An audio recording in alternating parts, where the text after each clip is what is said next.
religious leaders of all the religious sects that come together in what is supposed to be a moral body.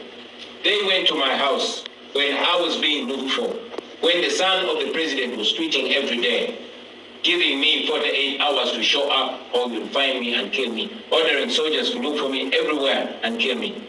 Again, my wife and family was under house arrest. They did not have food because nobody was allowed to go in my house or come out of my house. But when the Interreligious Council went to my house, what they were asking my wife to do, number one, there were two things. First is to warn me not to destabilize the country.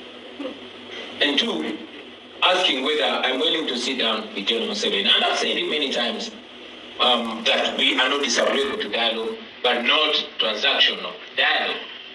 And also reasserting ourselves that it's not the free people that negotiate.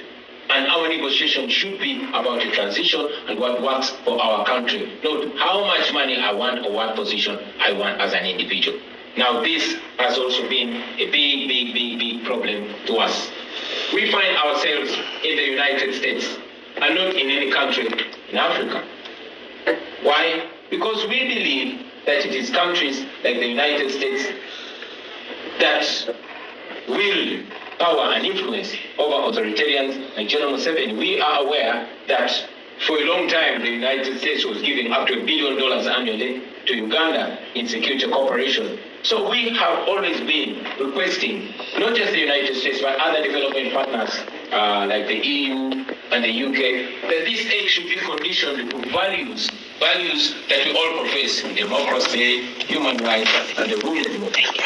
Unfortunately, he has many times played up as if the US and other development partners are only interested in diplomacy and not democracy. And that we believe that the more we and you friends echo that desire, that is what's going to work. Many times the US seems to be persuaded by security cooperation, but not democracy, not the promotion of human rights, which is very disturbing in our case. Now, Professor mentioned it in the case of Tanzania, that in Tanzania, the citizens look at the government like a parent. I wish we could look at the government like a parent, but for us, the government in Uganda is looked at, in fact, the president is looked at as a king, and we are subjects. And the son of the president plays it right, because he's not shy to go on social media and say, well, I cannot wait for Museveni to step aside so I can take my inheritance.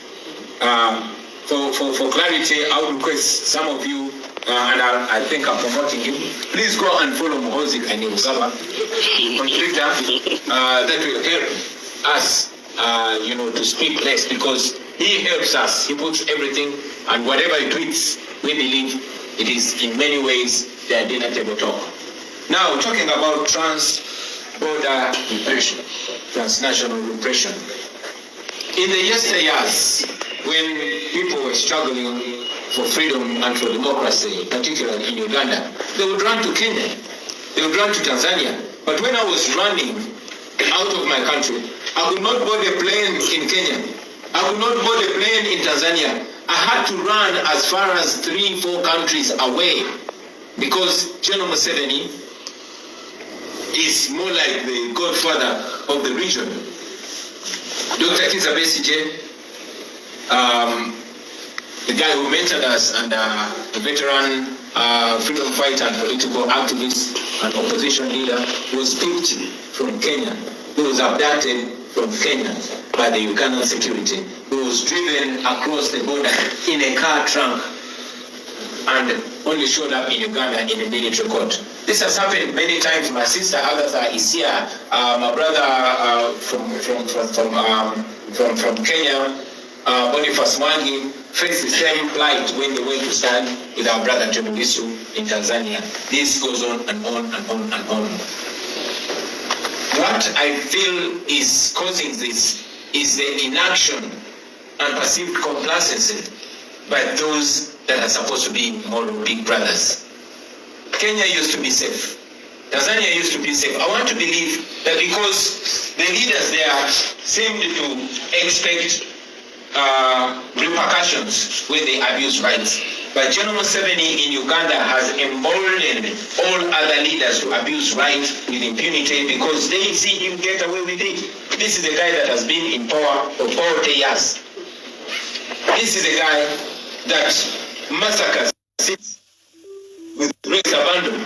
This is a guy who has a son that will threaten even other countries. When he threatened to invade Kenya and capture its capital in 1 week, the father, who is the president of Uganda, came out and publicly apologized to Kenya. But the following day, promoted the son.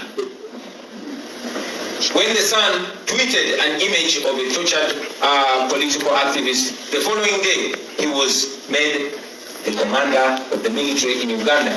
So impunity, injustice,